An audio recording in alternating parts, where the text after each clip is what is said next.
स्वागत की ओर नगर साहब एकत्रित हो गए।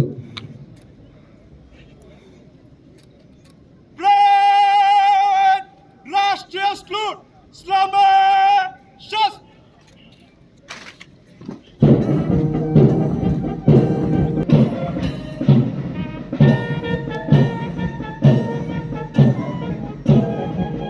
सालों को इस योजना के दायरे से बाहर कर दिया गया।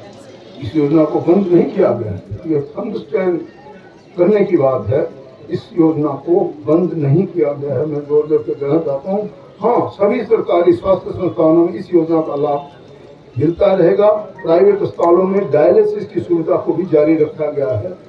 और इसके साथ आप सब जानते हैं, हर विधानसभा क्षेत्र में एक एक स्वास्थ्य संस्थान को स्तरोन्नत और आदर्श स्वास्थ्य संस्थान बनाया गया, जिसमें 6 विशेषज्ञ चिकित्सकों को नियुक्त किया जा रहा है।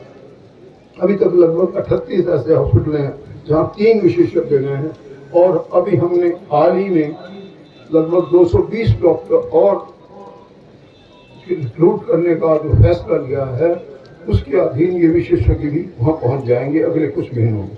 सभी चिकित्सा महाविद्यालयों में कैजुअल्टी विभाग को स्तरोन्नत कर इमरजेंसी मेडिकल डिपार्टमेंट बनाया जा रहा है। हिमाचल प्रदेश में तेजी से बढ़ रहे कैंसर के मामले गंभीर चिंता का विषय है। अभी थोड़े ही दिन पहले 6 राज्यों के विशेषज्ञों को बुलाया था, और हमने पाया कि कैंसर हम दूसरे नंबर पर आ गए हैं। नॉर्थ ईस्ट इंडिया से दूसरे नंबर हमारा प्रदेश आ गया है, जो कि चिंता का विषय है। और इस पर बहुत अच्छी गोष्ठी और मंत्रणा के बाद हमने फैसला लिया कि एक कैंसर के मरीज को लगभग 7 लाख रुपए का खर्च करना पड़ता है। कोई तो ऐसी भी दवाइयाँ हैं, ऐसे इंजेक्शन हैं जो 60,000 का ही देना पड़ता है। इसलिए सरकारी अस्पतालों में सरकार ने फैसला किया है कि कैंसर के मरीजों का इलाज 42 दवाइयाँ जो लगती हैं वो मुफ्त में प्रदान की जाएंगी। के रूप में हर महीने 1500 रुपये प्रदान किए जा रहे हैं। इस प्रकार इन महिलाओं को सालाना 18,000 रुपये की सम्मान राशि इस महिला को मिलती है।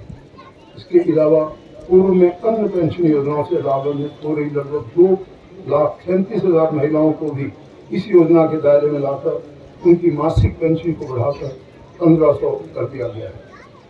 न्यूनतम 40% दिव्यांगता वाले अधिकतम 2 बच्चों तक सरकारी क्षेत्र में सुविधाएं दे रही महिलाओं को चाइल्ड केयर लीव के रूप में 730 दिनों के अवकाश की सुविधा दी गई है। हमने अपने वायदे को पूरा करते हुए प्रदेश के विकास में महत्वपूर्ण योगदान देने वाले सरकारी कर्मचारियों को पुरानी पेंशन का लाभ दिया है। आप सभी जानते हैं, कोई भी कर्मचारी जब घर पहुंचता है इतनी बड़ी सेवा अवधि के बाद, तो उसे अगर ठीक राशि ना मिले, तो ओपीएस की जो मैं समझता हूँ, जो मैंने खुद कैलकुलेट की थी कि 17,000 के आसपास जिस एक व्यक्ति को मिलती थी, वो 37,000 ऑनवर्ड अपनी ओपीएस के नीचे।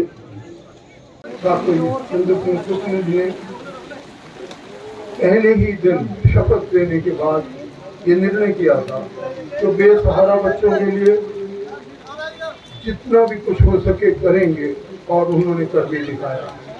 ये मैं समझता हूँ पूरे देश में हिमाचल प्रदेश एक ऐसा राज्य है जहाँ पर जिस प्रकार से हम इन बेसहारा बच्चों को हमने मदद की है, वैसा शायद दूसरा कोई राज्य न हो।